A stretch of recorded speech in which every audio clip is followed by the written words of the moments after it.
Hello, hello, hello. I apologise for the late start to the webinar. Had a bit of a problem with my web browser. I just want to have a quick check that everything's working. So I'm going to speaking. I seem to be getting a level. Hello, hello, hello, hello. Now, which camera is it? It's not that one. And Skoog-wise. Yep.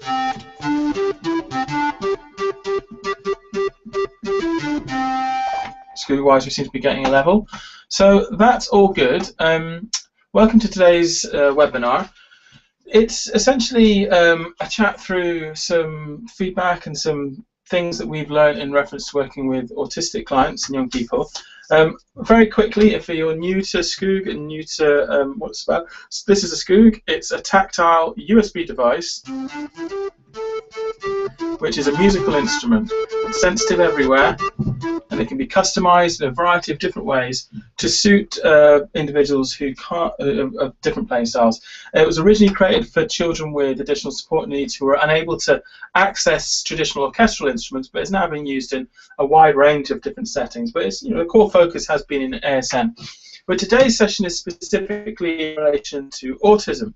Now, autistic young people were a specific client group we worked with in developing Skoog, and actually the tactile nature of Skoog was one of the things that really came from the autistic community we were working with.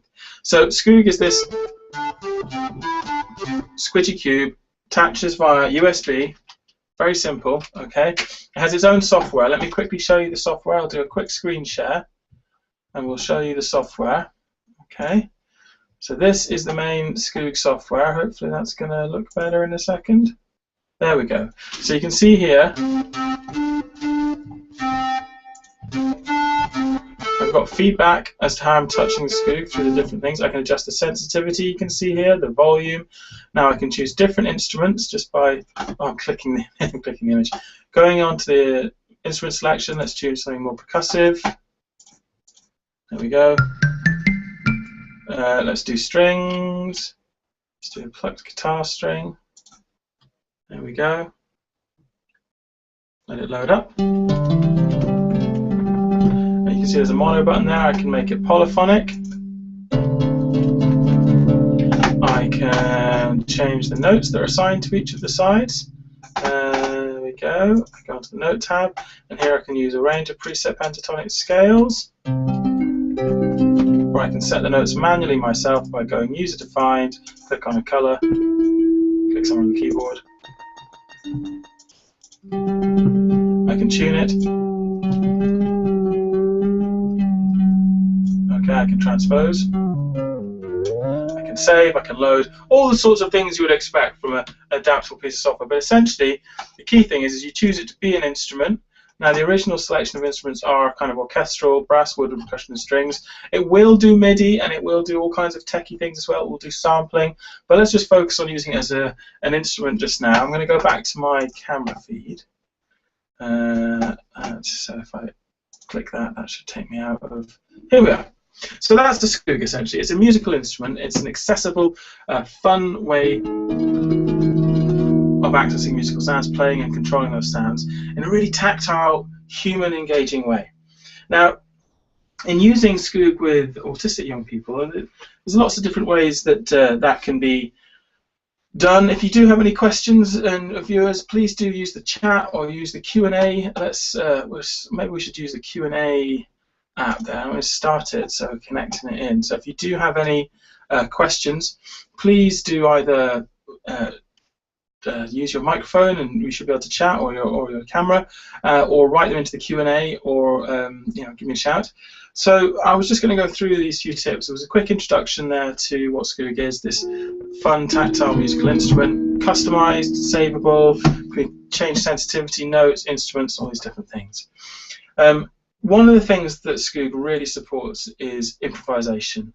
And that's a really great way of working in reference to working with autistic young people. But what I'd like to do first is run over a few quick tips that are from a practitioner, John Biddulph. You can access this free download via my blog. It's top 10 tips for working with young people with autism in music sessions.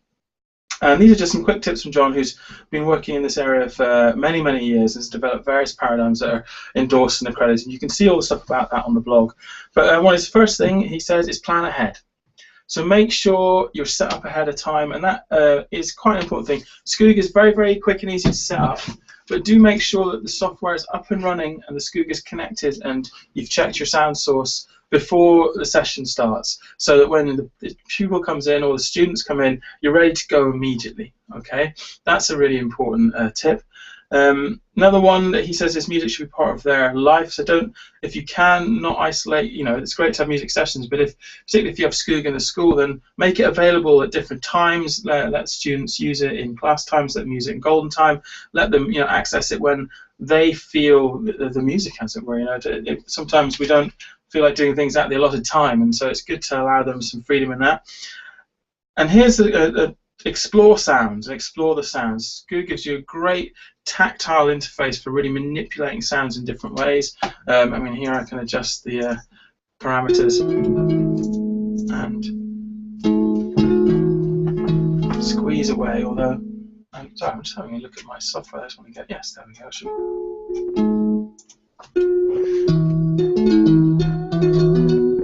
You can see, hear it bending as I'm bending it. So exploring the sound. So this is I'm going to come back to some anecdotal stuff about work that we've done. So, but allow individuals to explore sounds. Allow them to get involved, get deeply ingrained in the sound. Don't be put off, if it starts, to possibly not sound where you want it to sound. But the simple exploration of sound, the manipulation of sound, this tactile link between what I'm doing here and what's happening with the sounds I'm creating, is a really great sensory experience. It delivers a lot of advocacy in terms of self-expression, and is a positive thing in itself. Tip number 4: lead by example. In whatever it is that you're doing musically, is make sure that you're able to do or contribute in a way with a student that is not leaving them sort of hung out to dry, as it were. So you're expecting to do something that you're not able to facilitate yourself. It's not often that happens, but it's a good tip. Make sure, particularly say if you're working towards a structured piece or in a group setting, that the things that you're asking them to do, say particularly on Skoog, that you know how to do those as well in terms of the pattern or the sequence or where to hold the notes or how to set it up.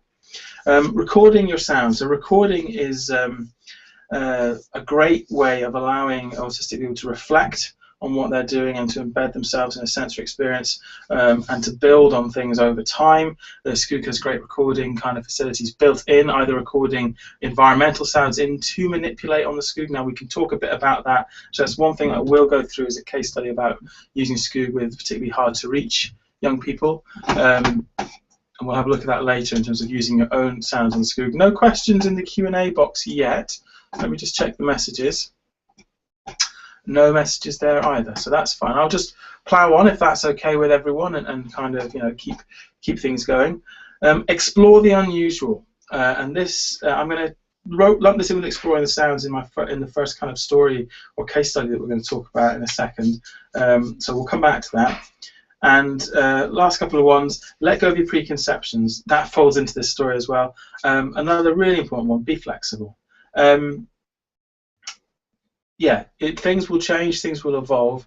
And be flexible, not just in your structure for the session, but also in your conception of what a piece or a session or music itself can be. Okay. Now, I want to scooch back a bit and say, well, so we've got this way of creating controlling sounds. One really useful tip is if you are working, say, one-to-one with autistic clients, make sure you've got one of the 5-meter extensions or a decent extension for your Skoog, so you can take it away from the computer and have a session that's more focused on the device and the sounds that you're creating. Another important tip, really, really important, try if you can, not, because Skoog is essentially an electronic amplified instrument. Okay, it comes out of the computer. Let's change the sounds quickly. Let's go on to flute. Okay, a second. I can do a flutter tongue flute there. There we go. So what was I saying? Oh, sound sources. So one thing that's really crucial with one of the things that's so amazing about acoustic instruments is, the sound comes from within the instrument itself. So you interact with the instrument and the sound comes out of it. So in terms of the sensory integration and the linkage and the perceptual kind of experience, is very coherent. And it doesn't require any additional kind of backup or explanation. You touch this thing and it makes a sound. So Skoog is a beautiful thing to touch, but if the sound source, if the speakers are located far away, then that can be an issue in terms of sensory linkage. What we advise is using a kind of sound dock or hub, or like an iPod dock, for the laptop or the computer, and position this close to where you're physically working with the Skoog and the student. That will improve your sensory integration, that will improve the linkage, and that will make the whole thing more coherent. The better quality the speaker, and the more it's not about being loud, it's about having presence. And the better quality of the reproduction, the more natural and realistic the sounds will be. Skoog does use incredibly high-end physical modeling, which gives us these beautiful naturally characterful sounds, but if they're played through cheaper sound reproduction devices, then they will sound not so good. So it doesn't require massive investment. $50, £30, for a semi-decent dock, that will do you, and that will give you a really great portable, probably battery-powered device that cuts down on cables and will allow you to have this kind of sensory kind of area to work in. Okay, so what I wanted to talk about first was something that we learned in the development phase of Skoog back in 2006 in working with autistic clients, was this thing about exploring the sounds and exploring the unusual. Okay, and one of the great things about Skoog is the fact that it gives you this really amazing tactile, hands-on experience of manipulating sound. So the first thing that I would do is, and it's about letting the individual enter those sounds, explore them, really play with using the device in different ways and seeing what sounds they can make. Now, I want to. What I'll do first is a quick story, a quick case study, as it were, about about why this matters and what it means, and then I'll show you what settings to set on the Skoog software to facilitate that. If that's all right. So.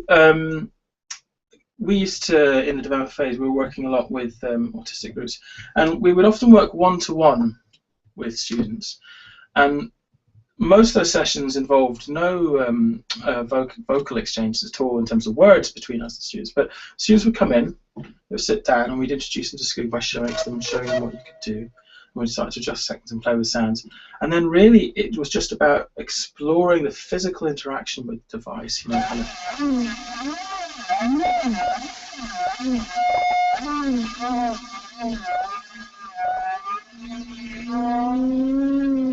Okay, and we would often have our Skoog as well, and we would start this improvisation, but more this kind of conversation.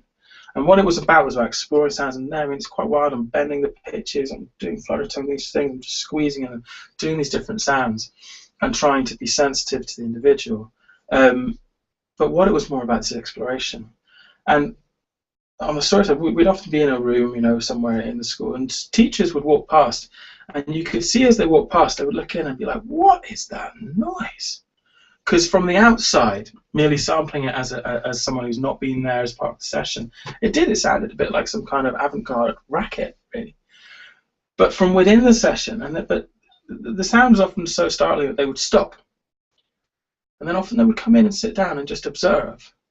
And quite often stay for the full session after that, and you could see them change, their face change, and they would say afterwards, and they would often approach us saying, "Well, that was amazing. I didn't realise that James was so musical, and I didn't really understand what was going on listening to it from outside. But being in the room, seeing the narrative going on, seeing the narrative building between the two of you, you can see what's musical about it in the exchange." So I suppose that's the thing, is allow the music to be this, even just the simple exploration of tonality, harmonicity, making sounds and making sounds together. It doesn't have to have a beat, it doesn't have to have a structure, but if you're making sounds and controlling them, and then you're making sounds and controlling them with someone else, it can be a really personal, a very direct, communicative, musical exchange, and it is musical, and so easy to support using this.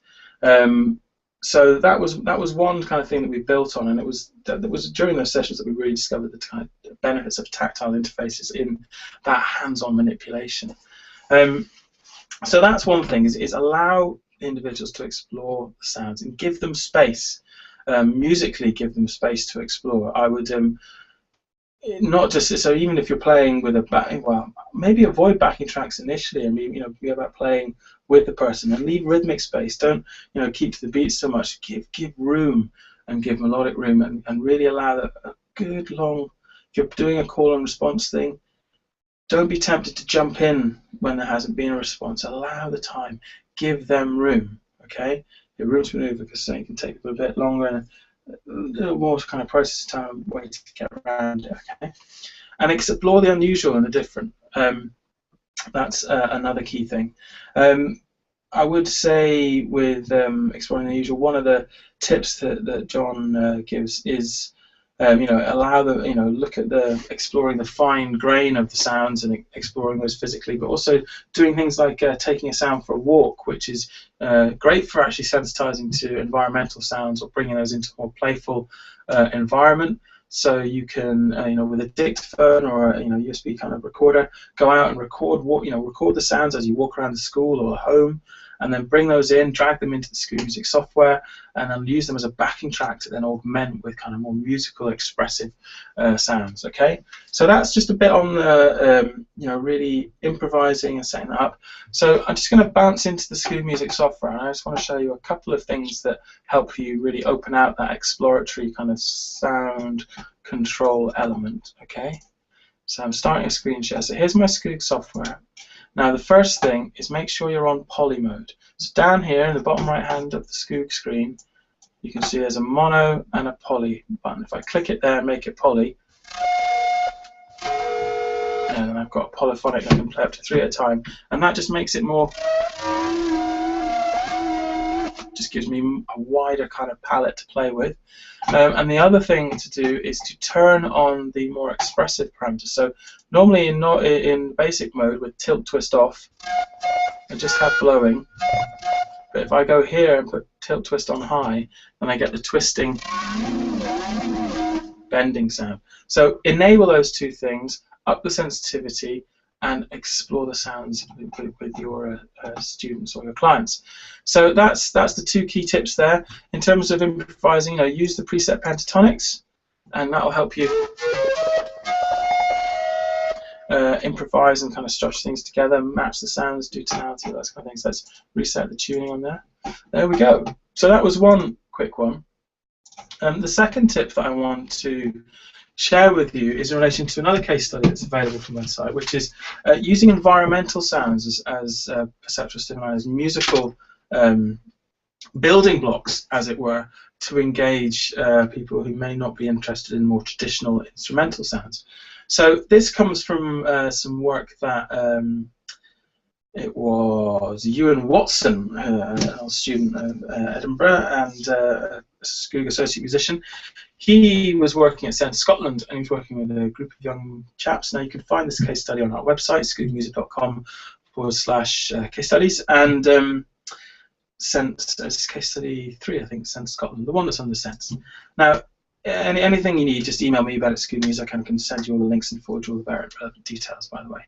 So he was working with individuals and a group, and he was having particular problems engaging this one young man, and everyone else was getting involved. They loved Skoog, they're playing with it, but he couldn't seem to engage this young chap. And and Ewan is a really good musician. He's a really good community musician, and he was like, okay, what can I do? But one thing he noticed is that this young chap was mostly wandering between two doors. This is pretending to be a door handle, and he would move between the doors and play with the handles. And so he really seemed to be, you could see he was really into the sound, not just the physical use of the handle, but the sound. Has two parts. There's the sound it was making. And so he was, you noticed this, and he thought, well, I could use the Skoog sampling to record that sound and then put it on the Skoog, and maybe he'll get into that. So that's what he did, and he recorded the sound of the handles, and then he mapped them onto the Skoog. And initially he didn't pitch them, he just had them straight there, and he began playing it. And that's another great thing, when you're working particularly one-on-one with an autistic client, and that lead by example is you play the Skoog, and then maybe place it away from yourself, more in their proximity, move away, give them space, give them physical space, give them rhythmic and melodic space to explore it, and then come back when they give you space. So he would then, you know, show how the sounds are on there, and then try and invite. And the chap really, you could see, he, you know, got this and began interacting with Skoog. And the first session was just playing with those mechanical sounds. And the next session, you start to pitch those sounds, and they started using them in a pitched way, and then they moved on to instruments. So once he'd got his trust, I suppose, and his engagement with Skoog as an object, and he, you know, appreciated that it's something he could use in a playful and you know, musical way.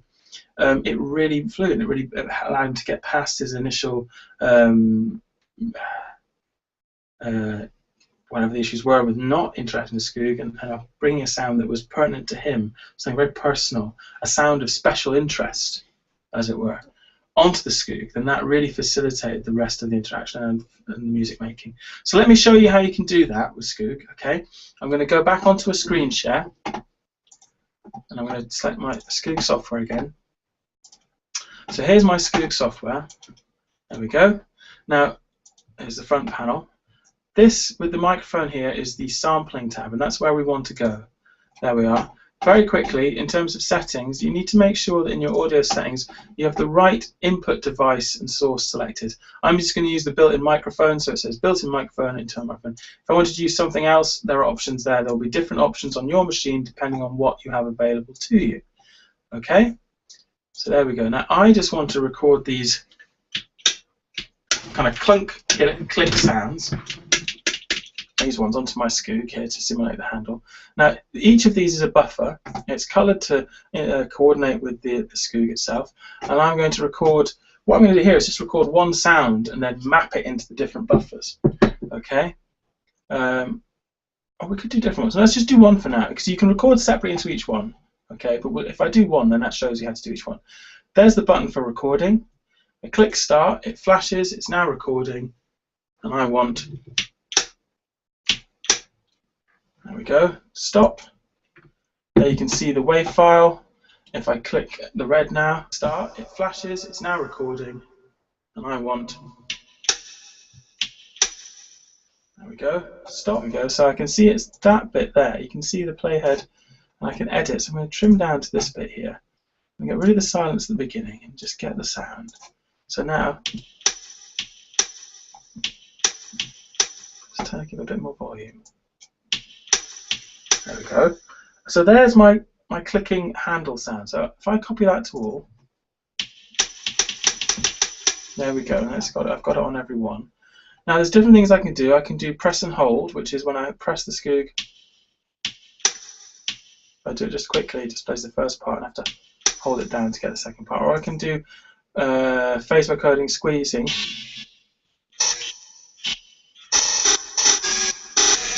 It works so well with this mechanical sound. It's much better with more tonal sounds, but we can show you some stuff with that. But I'm going to stick it with just triggering just now. So now, if we go back to, well, let me show you pitching in it as well. So now, if I click, I can either pitch manually, okay, as you can hear there, or I can say follow keyboard using this button, and now. Here then there's a pentatonic spacing there now on those pitches. So I'm going to go back to here so you can see me. There we go. So now on my Skoog I've got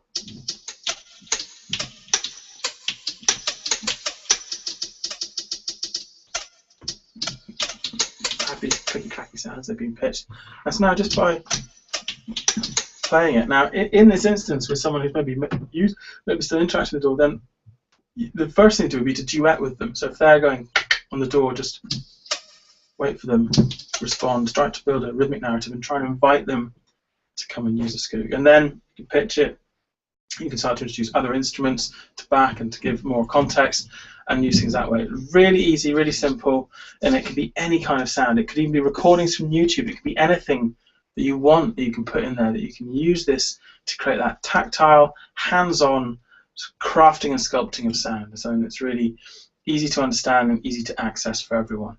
So those are just a couple of examples, taking a sound for a walk, exploring the fine-grained sounds, improvising just about creating sound and exploring it, using more environmental sounds to structure things. And that's it for today. I mean, one thing I actually just wanted quickly to mention, I've had a few people recently using Skoog in relation to class activities for their life skills classes, where they may have a couple of autistic students included, and they're trying to do some band work and include everyone. And one thing that's great you can do with Skoog is using the pentatonic settings to enable, if you're playing a song or working for a particular tune, if you tune the Skoog to the right key for the tune you're working in, then the young person using Skoog is can improvise and contribute, but in a constructive way, something that's not going to put the other students off or worried about it sounding bad. They will be able to improvise and express themselves musically in a way that is geared towards the piece that you're doing. So let's very quickly show you an example of that. How you do that: screen share, Skoog software, start screen share. Thank you very much. So back again, I'm going to go clarinet.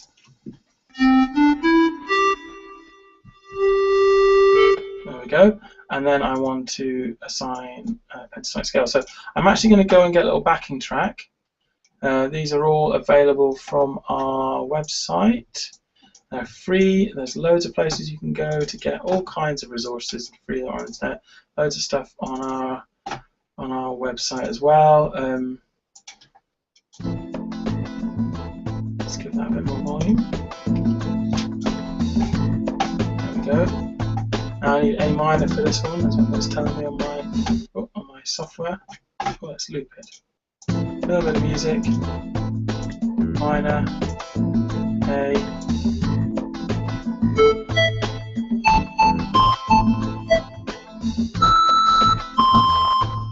Let's flip back to the camera. So I've got the Skoog set with the right scale now.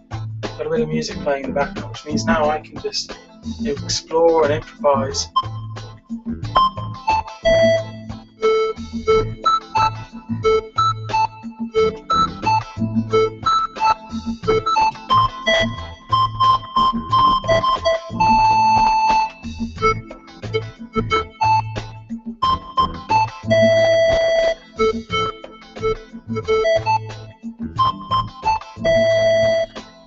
And I'm free to play.